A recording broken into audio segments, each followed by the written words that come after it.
दरम्यान शिवसेनेच्या रामरक्षा पठण उपक्रमानंतर आता काँग्रेस काढणार आहे रामभक्त आस्था जागरण यात्रा। 19 जुलैला नागपूरच्या रामटेक इथल्या गड मंदिरातून यात्रेला प्रारंभ होणार आहे। या यात्रेदरम्यान श्रीराम पूजन, आरती, प्रतिज्ञा स्मरण कार्यक्रम तसंच झुणका भाकर प्रसादाचंही आयोजन करण्यात आलंय। रामटेक, मनसर, कन्हान, कामठी असा यात्रेचा मार्ग निश्चित झालाय। नागपूर शहर आणि ग्रामीण काँग्रेस कमिटीच्या वतीनं याचं आयोजन करण्यात आलंय। जितेंद्र शिंगाडे नागपूरहून आपल्यासोबत आहेत। जितेंद्र, आता काँग्रेसचं रामनाम, काँग्रेसचं जय श्रीराम।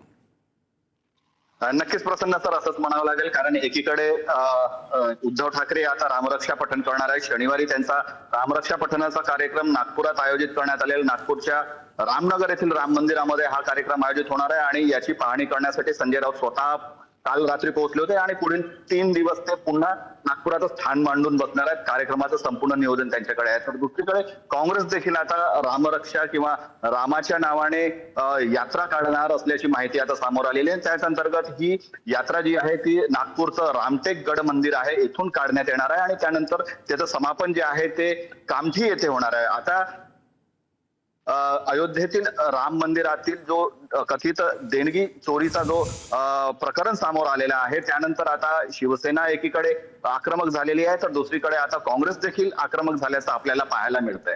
प्रसन्न सर, धन्यवाद जितेंद्र। आपलं लक्ष असेल काँग्रेसच्याही या रामयात्रेकडे। धन्यवाद।